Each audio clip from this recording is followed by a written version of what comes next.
Alright, these are my solutions to the exercises in Chapter 4, Part 1 of C++ Crash Course. So let's begin with the first one, 4-1. So the instructions are to create a struct called timer class, and in its constructor record the current time in a field called timestamp. And they want you to compare this with the POSIX function get time of day, which I won't be covering. So we need to include chrono, and we have struct timer class, and here's our constructor, and it takes a pointer to char called name, and so here's our private members: std chrono time point, std chrono system clock, and the name timestamp. And it records the time of construction. And then there's our const char pointer name. So that's 4-1, not really functional, very simple, but it kind of shows you the basics of this exercise or series of exercises. Okay, so we move on to 4-2.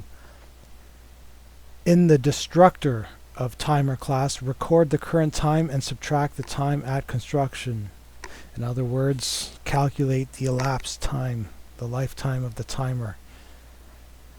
This is roughly the age of the timer, and then print this value. So now we need to include cstdio. We include chrono again, and then here's our timer class. The constructor stays the same, and here's our destructor. So we record the current time in a variable called current time, and we use std chrono system clock now. Then we subtract the time at construction from the current time. A little typo there. So we simply go std chrono duration double. That's the type of the variable that we're going to make elapsed time. And then we subtract current time, or sorry, we subtract timestamp from current time. And then we get elapsed time. The next thing we do is we print the value containing the age of the timer.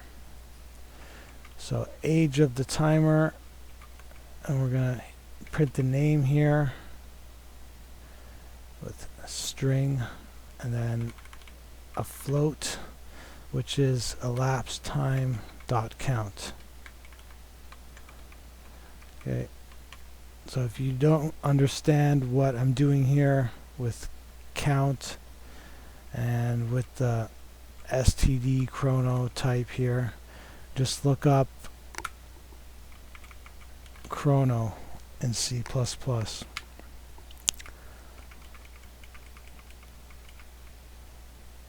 And then in the main function we create timer 1, timer 2, and we do the expensive copy. Timer 2 equals timer 1, and then timer class timer 3. So let's just see what this program outputs. So we're going to compile 4_2, and then we're going to run it through Valgrind, and as you can see, we have in the destructor function, it prints the age of the timer. So timer 3 is very short-lived because it's right at the end of the program. And you can see here it says timer 1 twice, and that's because we did the expensive copy right here on line 38. Timer 2 equals timer 1. So we have two timers called timer 1. But take a note at the length of time it takes between the destruction, okay? Because that's going to be important as we move on to exercise 4-3. Implement a copy constructor and copy assignment for timer class, and the copies should share timestamp values. Alright, so our constructor is the same, our destructor is the same, and we even have the same typo there. So here's our copy constructor. Take a const timer class and we pass it the address for the timer. We call it copy, and then all we do is we say we just make the timestamp and the name equal to the copy. All right, and then I put a line here that prints out copy constructor, so we can tell if it's using the copy constructor. And then we have the copy assignment operator. So timer class operator equals const timer class and copy, and we can even make it look like that. It's the same thing. And the same idea here. We have a line saying copy assignment, and then another line here to let us know if it's copying. Right, so first we run this inside of a block, an if block. So it says if this is not equal to the copy, then we're going to copy. Otherwise this block is skipped. So if this is equal to copy, it doesn't run through this block, and it simply returns the pointer to this. But if the thing you're trying to copy is different from this, then it runs through the block and it lets us know it's copying, and all we do is we say timestamp is equal to copy of timestamp, and name is equal to copy.name. Okay, very simple. And then we have the same block here with timer 1, timer 2 being created, and then timer 2 equals timer 1, and then we create timer 3, and we'll use timer 3 later. Right now that's just there to give us another time to compare with timer 1 and 2. So let's see what the result of running this is going to be. So we compile it, then we run through Valgrind, and you can see here it says copy assignment and then copying. So that means when we said timer 2 equals timer 1, we went into the copy assignment function, and then it detected that this was not equal to the copy. So timer 1 and timer 2 were not equal, so it decided to copy. And then it created timer 3, and at the end of the main function the timers got destructed. So timer 3 is very short-lived because it's created and then it's destroyed almost immediately. Now if we look at the age of timer 1, or sorry, the two timer ones that we have here, okay, you'll notice that the time is a little bit closer. Not by much. It's not a huge difference. But what was I going to say?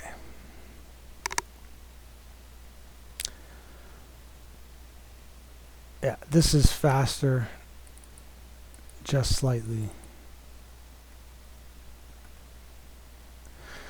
Alright. Now we move on to exercise 4-4. So the instructions: implement a move constructor and a move assignment operator for timer class. So a moved from timer class shouldn't print any output to the console when it gets destructed. Okay, so we need to, because we're using the move constructor and move assignment, we need to now include utility for std move. Otherwise we can't use it. So the destructor, now we add an if block to the destructor. So it's the same output line, but it only runs if moved from equals false. So that means down here in the private members we have to add a new variable, a boolean called moved from, and we set it to a default of false.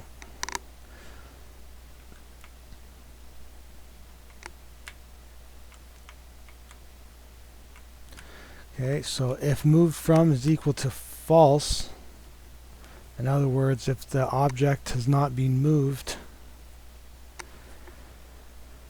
then we print out the elapsed time and the name of the timer. If we don't include this block, if we try to print the output, you will get some unexpected behavior, and you will see why. And that's because we have zeroed the fields on the moved from object. So our copy constructor remains the same. Our copy assignment operator remains the same. And here we have our move constructor and move assignment operator. So in the move constructor,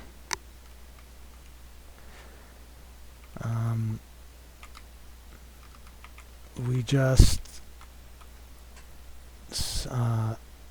we make this dot timestamp and this dot name equal to the object that we're moving. So move dot timestamp and move dot name, and we print a little output line to let us know if we are using the move constructor. And then before we exit the move constructor, we run a function called zero fields on the move object. So what zero fields does is zeros the name by setting this name to null PTR, and then we flip the moved from boolean to equal true. That way we know not to try to print out any data from one of those objects.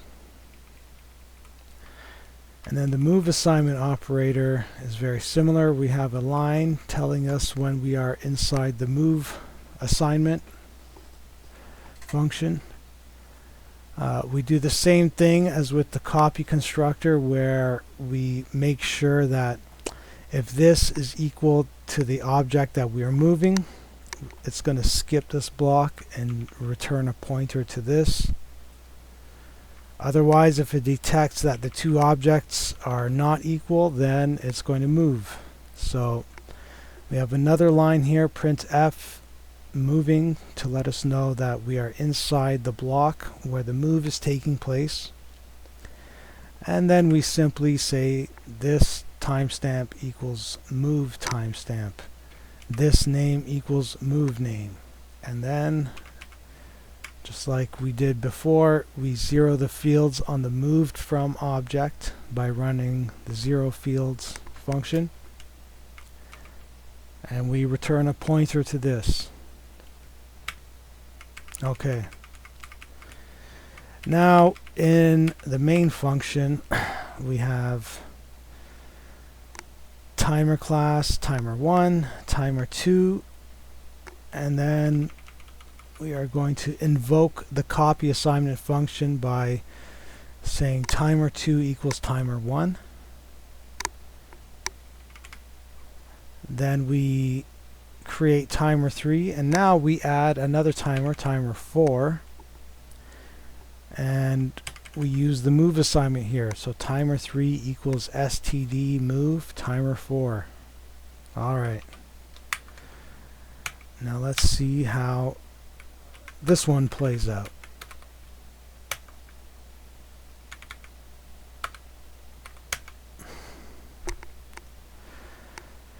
Okay, so you can see we are still using the copy assignment, just as in 4-3, but then we get to the move assignment portion, so line 103. So it says move assignment moving, so it's detected that timer 3 is not the same as timer 4, and it's going to do a move. So timer 1 and timer 2 get destroyed.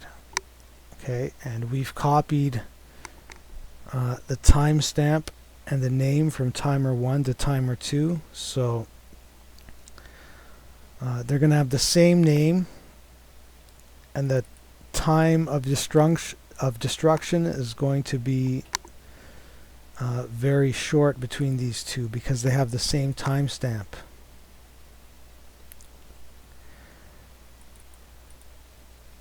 Then, when timer 3 gets destroyed, it gives its name as timer 4, because remember, we moved the name and the construction time from timer 4 to timer 3. And then, because timer 4 is a moved from object, it doesn't show, right? Because we have a block up here saying if it's been moved from, if moved from equals false, then it prints the output. So we've moved from timer 4, so it's not going to try to output anything from timer 4, although it says timer 4 here. That's really timer 3. Okay. There's a lot going on there. Now, just for fun, let's see what happens. Let's see if we cause any weird errors if we remove this if block. So we're going to try to output data from a moved from object. Alright, there you go. So our fourth object that gets destructed, it has a name called null, because remember, the zero fields function sets the name to null ptr. However, it still has a constructed time, a timestamp. We never zeroed that. So that gets output, but there's no name. Okay, so You don't want to do that. And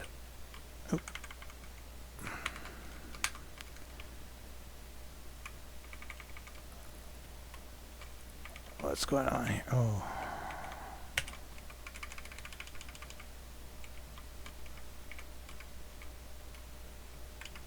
Let's reactivate this.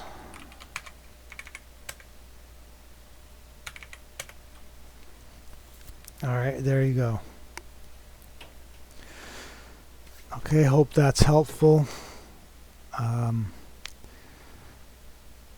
Don't forget to check the GitHub repo so you can have this file for yourself, and a little bit of investigation on your own part will probably tell you more.